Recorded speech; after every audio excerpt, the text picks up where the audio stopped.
Hello and welcome to the King's Forum podcast show. I have a very special guest with me, Bogdan. Hi. Hello. Yeah, welcome and thanks for wanting to come on my show and tell your mental health journey so far. Yeah, of course. Happy to be here. Yeah, just to say that Bogdan does a lot of positive. We have a group that we support men's for mental health group, WhatsApp, and Bogdan's always very inspirational and very positive. If we talk about us being in not a happy place, he's always there and he's very good at lifting us up if we're down. So I appreciate that, Bogdan. Yeah, I'm happy to, hey, I myself, I still have those bad days too. And the awesome thing is, I can hop in there, kind of, vent to you guys. And I know that you guys have my back too. So, it's a two-way street. And I think that's awesome what we created there.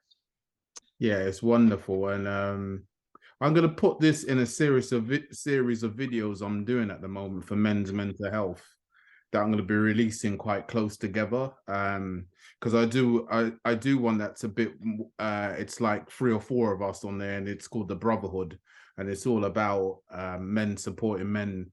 In regards to mental health and being there for each other, because women are great at that. Women have their sisterhood, and I always think us men, we'd sooner suppress it, suck it up, and deal with it rather than actually moving through those emotions and sharing how we're feeling and accepting that it's okay to not be okay.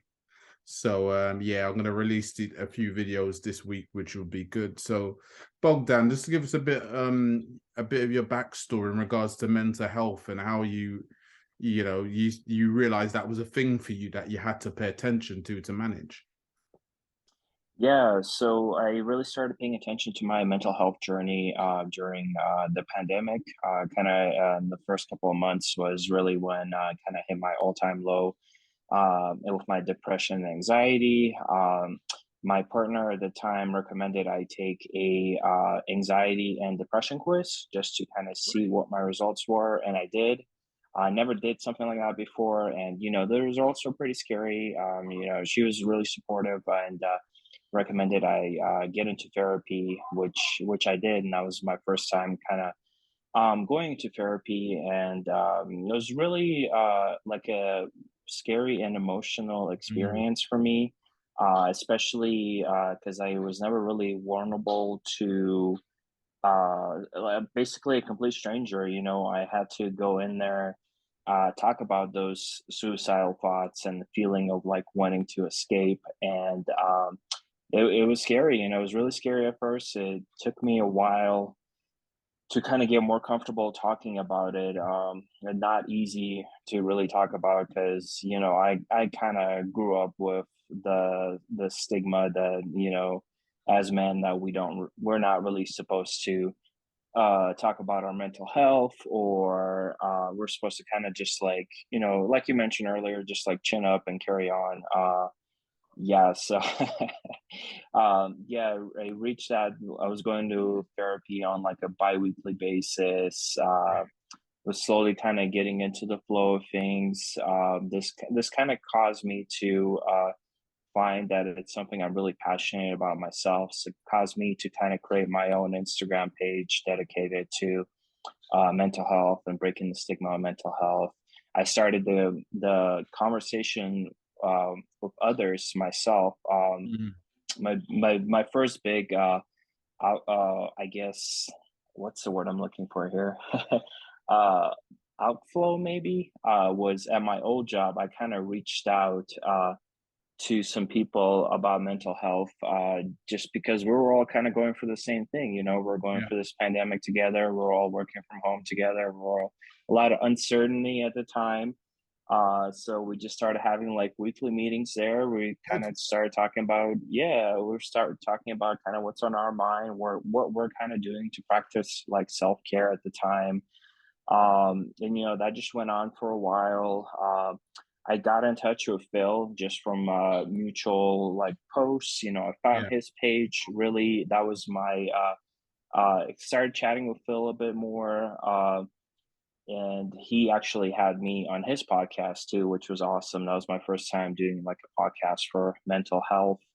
And we really just kind of realized we have a lot of like, we went through like the same issues ourselves, or a lot of stuff like, I understood that he was going through. Yeah.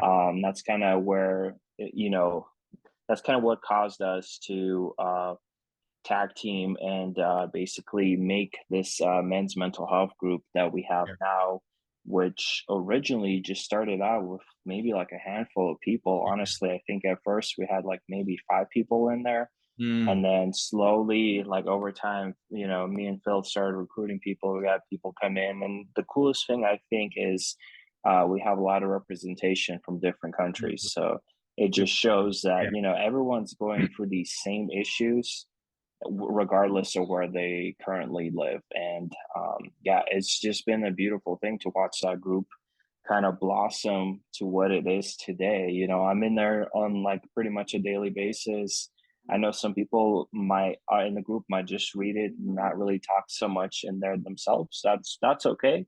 I personally think that for someone to have that for them, just because maybe they're not as comfortable talking about their mental health, I think it's huge for some Yeah. people just to have that option for them, Definitely. just for them to relate to it. Yeah. Yeah, to let them know that that's okay, and other men do it, and a Yeah. lot of times, because maybe the people around us, the men around us every day, or our role models in our life when we were growing up, you never really heard that spoken about. So to know that it's out there and it's available is a huge thing.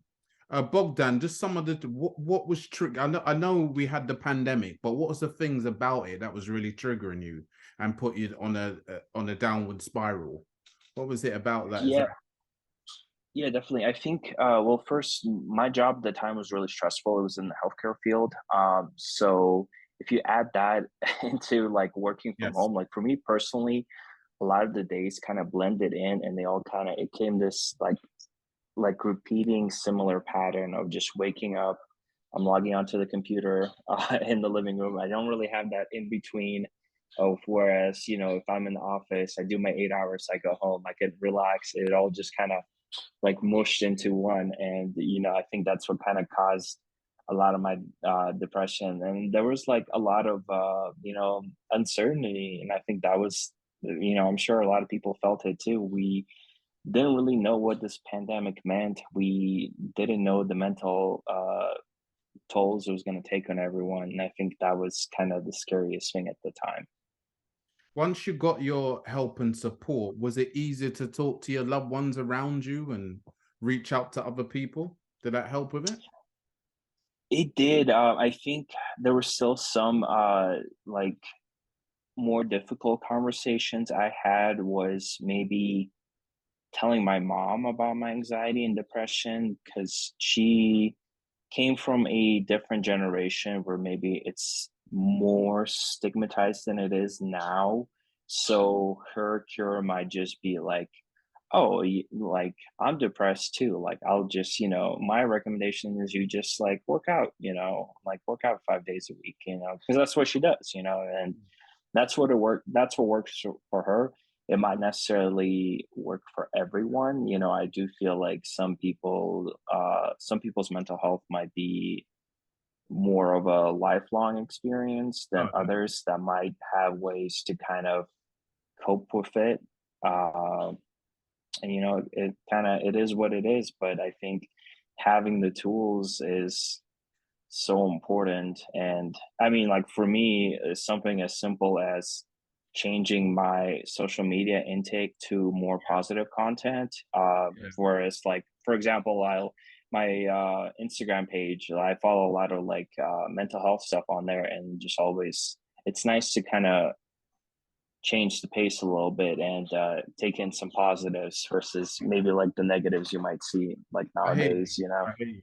Especially with social media, that whole world Yeah. of comparison of these so-called amazing lives most people are living on there, and the lack of reality, the realism and authenticity that's lacking, and you can get caught up in that and just think, start comparing yourself to these people, and that perfect body, that perfect partner, that perfect house, or whatever it is they're trying to show or sell to you on social media. So you're right, you need to dial that down and just have control of it. And I think that's the biggest thing I found anyway, is when I feel like I'm in control, and I haven't lost control over kind of my circumstance, my mental health, so I don't get caught up in everything. I feel like when I start thinking to myself, no, actually, it's up to me. I don't have to watch this. I don't have to do that. I need to do the things that make me feel better, that make me feel good. And it's kind of that, and really and managing it, because like you said, some people it's lifelong and it's an everyday struggle.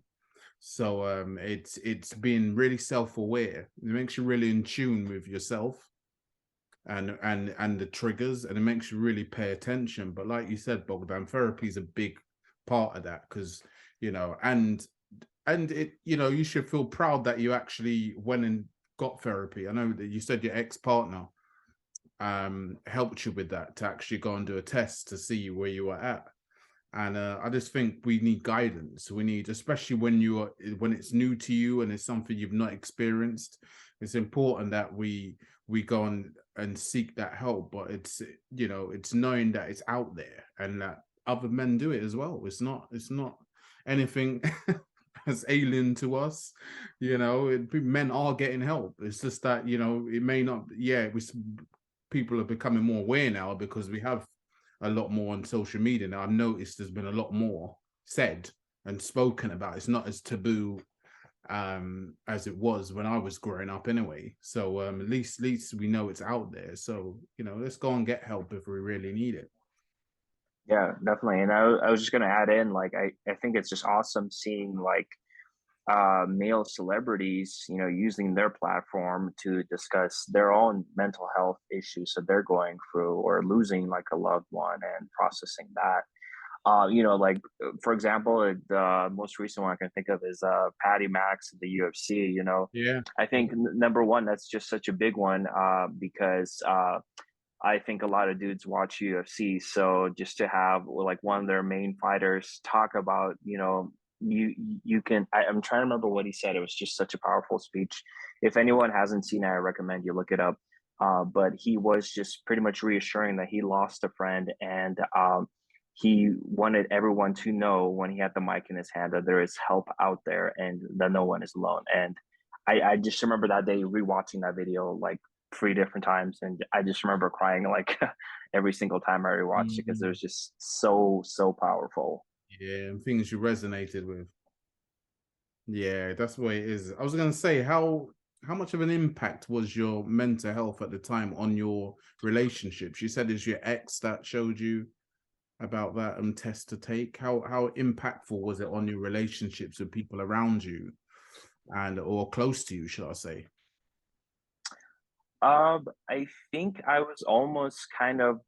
uh, I'm not trying to like pat myself on the back, or maybe I am a little bit, but maybe I was maybe a little bit of beacon of a light during dark times. So as I started to get better myself, I noticed that there was other people out there struggling, and I kind of realized that it was my passion to help others. Good. So it kind of caused me to look at someone, but like really look at them, whereas maybe I haven't done so in the past before. But I do feel like it's it's still kind of difficult sometimes to even like if I talk to one of my male friends, I can kind of sense where they're at, but I also sense that they're kind of putting up those shields when I try to talk to them about anything mental health, because I think it's just so engraved in our brains as men to kind of brush it off and, no, I'm fine, like I'm good, nothing else to say here, kind of shields go up pretty Yeah, just out of instinct. listen, I still do it. I still do it, even Yeah. it's okay. To want to have your down times and your moods of depression or anxiety or panic attacks. I'm aware of that, but I still do it. I still do it at times. I put the shield up. That it's that feeling uncomfortable and vulnerable, out of our comfort zones of dealing with those emotions. We feel so exposed. So I get that. But a lot of men are just like, no, I don't want to feel like this. I'm not going to let you know that I'm feeling like this, because I've got to put up this front, this whole macho bravado of, I'm this alpha male, and these things don't affect us. It's man up and expressions like that I've heard Yeah. when I was growing up a lot. So yeah, I get it, and it's tough, and that's the constant battle that you have with it, is really saying to yourself, you know what, it's all right, just open up and uh tell people how you're feeling, because I really, the biggest thing for me when I was struggling, when I first was having panic attacks, was that I shared how I was feeling, and that helped so much. It was like a big weight off my shoulders, just telling that, it was my younger brother at the time, because he's a psychologist, and just trying to explain to him how I was feeling, and saying, because I thought I was having a heart attack, my first panic attack. So just telling him how I was feeling, it was like, no, it's not. You're having a panic attack. This is what, it's natural. It's okay. Don't worry about it. It happens. You need to start processing your emotions and start actually moving through them instead of suppressing them. You need to let your body realize it's okay and deal with it. And you may feel sad, you may need to cry, you may need to have alone time, but it's natural and it's fine. So it was it was a big deal for me. That I remember, that was the first thing. And then I started doing research, because I had no idea about any of this. The anxiety, I never even thought about it. I heard these things mentioned, of course, but really looked deep into it to get to know the understanding of what I was really feeling. I needed to get that knowledge, because then that's helped me manage my anxiety, and if I have depression or panic attacks, that's helped it, because I have knowledge of it, of why I'm feeling this way, and then my triggers after that. So today now, Bogdan, what do you do on a day-to-day basis? What helps you? Um, I do, I still have those bad days like everyone else, but I think for me, the biggest thing is kind of knowing that it will pass, even if it is a bad day. I'm gonna sometimes, like my emotions kind of get the best of me. So I could be in a funk all day, I could be upset, I could be angry. But then, I would just pop into like the men's mental health chat, for example, and I would just kind of kind of laugh at it. I was like the other day when I was upset at work about the construction I was going on near my cubicle, and then the maintenance lady asked me what happened the other day, and the next day I was like, I literally don't remember. And that was the funniest thing, because it was it was a really big deal at the time, and I don't think my emotions weren't justified. I do think it was a frustrating situation. I felt those emotions. They passed my body, and they served their purpose pretty much. And then the next day, it's a new day. As cheesy as that sounds, they will always have a new opportunity to wake up the next day and try again. I think that's the beautiful part that we often kind of forget ourselves. Yeah, definitely. Any top tips to men out there that are struggling right now? I really, the biggest thing is it's okay to not be okay. There's so many resources out there for men in general. I mean, Hope for the Day is a website. They offer free mental health education on demand, even, so you can take those classes. It's actually a pretty quick class. It's just a 1 hour long class. But if you're just curious about these feelings that you're feeling and why you're thinking the way that you are, for example, that's a good resource. Honestly, the group's always looking for new members.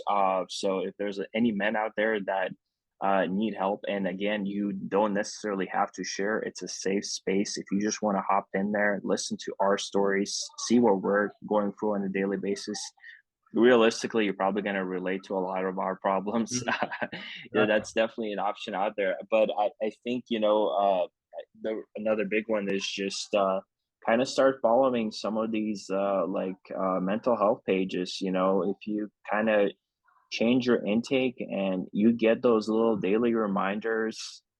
I like to call them like mental health memes, but Mm, without the joking part, because they really are like really good reminders. Just change your intake. Man, I have so many tips. Because I think for me is I went through a lot of them, and this is probably going to happen to a lot of people too. Is you got to find what works for you. yeah, It might not that's it. necessarily work for everyone. So for some people, you might work out. Another person might really get into journaling their thoughts, and that would help out for them. Somebody might not be into journaling. Community. Community is definitely key. I think community is the biggest one. Get in touch with other men. Reach out to one of your friends. Ask them how they're doing. I know it's a scary conversation to have, Mm, especially if it's not one that you had before with another male friend. But you might be surprised. They might meet you with something like, "I've been feeling these same thoughts too. Like I thought I was the only one. Thank you for talking to me. What does all of this mean?" And then, yeah, that's just an example I came up with right now. So, you know, yeah, there's help out there, and no one is ever really alone. I think it's really easy for us to get stuck in the mindset that we're alone and no one's gonna kind of care for us if we aren't on this earth anymore, for example. yeah, 100%. That's great advice, Bogdan. Again, thank you for coming on my show. People, please like, share, and subscribe to the video, and we'll see you soon. Thank you very much. Awesome. Thank you.